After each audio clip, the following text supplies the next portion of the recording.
He suggested that we do not forget things by accident.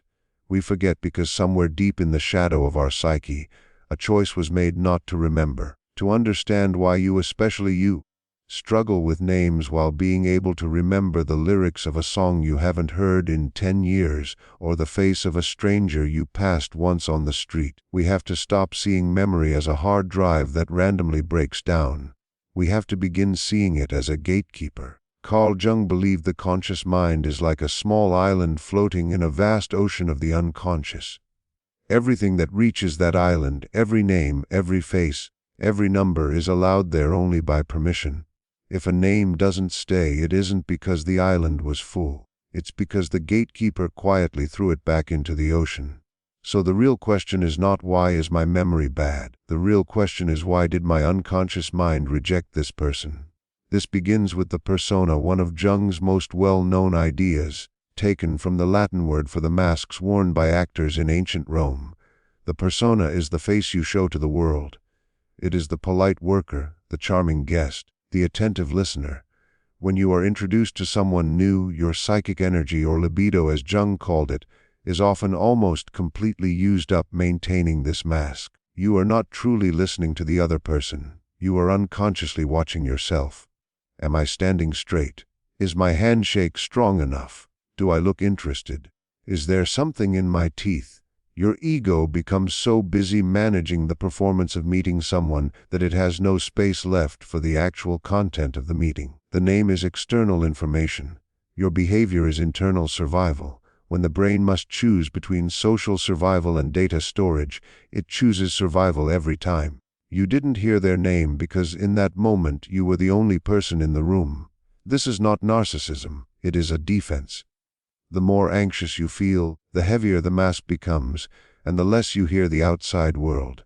But it goes deeper than social anxiety or distraction. Jung believed that interactions are not just person to person, they are unconscious to unconscious.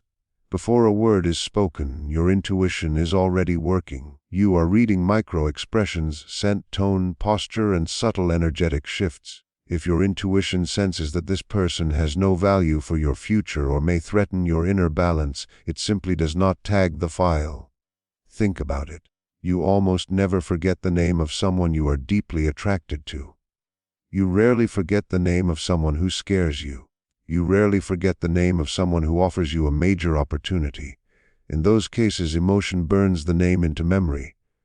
Forgetting happens in the neutral zone, the polite zone, the forgettable middle. Jung would say that forgetting is a form of ruthless honesty. Your conscious mind is smiling and saying nice to meet you, while your unconscious is saying this encounter is temporary. Do not waste energy storing this label. This creates a strange paradox. The people who are often the most empathetic, the ones who feel a room most deeply, are often the worst with names. Why? Because they are reading the essence of the person, not the label. A name is only a sound, a social agreement. It is arbitrary. John or Sarah tells you nothing about the soul standing in front of you. If you lean toward introverted intuition, you absorb the atmosphere of the person. You remember sadness behind a smile. You remember authority in their presence. You remember the weight they carried into the room. You are processing deep information, not surface noise.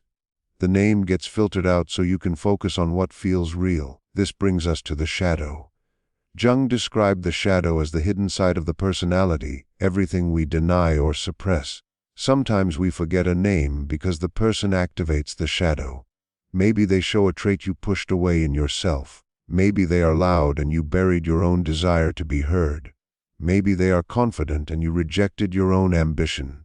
That discomfort creates distance. Forgetting their name becomes a quiet withdrawal, a subtle way of saying you do not exist in my inner world. You don't do this consciously. If you did, it would feel cruel. Because it happens unconsciously, it feels like an accident. You say you're just bad with names, but the truth might be that your shadow never let them in. This mechanism protects you. If we remembered everyone we met, the psyche would collapse under meaningless connections. Forgetting is necessary. But when it becomes constant, when it interferes with life and creates shame or isolation, it points to imbalance. It suggests you are either trapped inside your persona, living in self-reflection where no one else enters, or you are so disconnected from the concrete world that you are floating in abstraction. The modern world expects us to work like machines, instantly storing data. But you are not a machine. You are a living system that operates on meaning. Jung noticed that people forget in different ways. Sensation types experience reality through the senses. They forget the name but remember the red tie, the smell of cologne, the feel of a handshake. The name is abstract. The sensation feels real. Intuitive types are even more likely to forget names. They don't see a person. They see a pattern, a future, a possibility. The name feels like wallpaper in a house they are about to buy. Irrelevant. They are checking the foundation. Then there is the complex. A complex is an emotionally charged knot in the unconscious. Sometimes a name itself triggers defense. A childhood bully named David can cause the name David to vanish decades later, even when the person is kind. The unconscious hears the sound, links it to pain, and erases it instantly.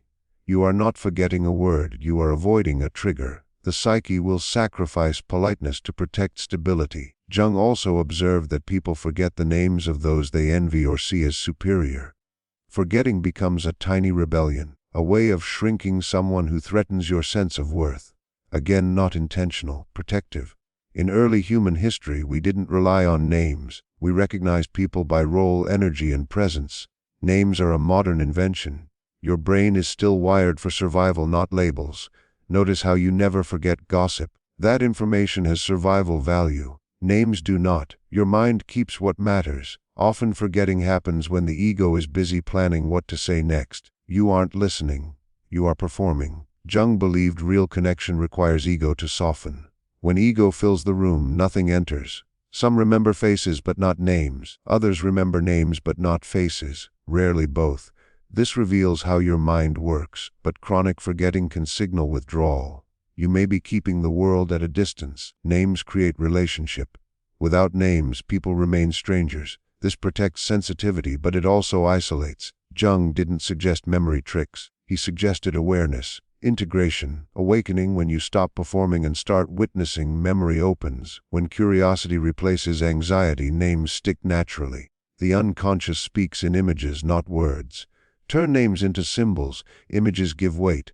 That is how you speak to the gatekeeper. More important than technique is honesty. Notice when you disconnect. Bring it into awareness. That alone weakens the defense. Remembering a name becomes an act of respect, a spiritual discipline. Jung believed there are no accidents. The person you forget may carry meaning for you. When you treat introductions as meaningful, attention sharpens. You are not broken. You are running ancient instincts in a modern system.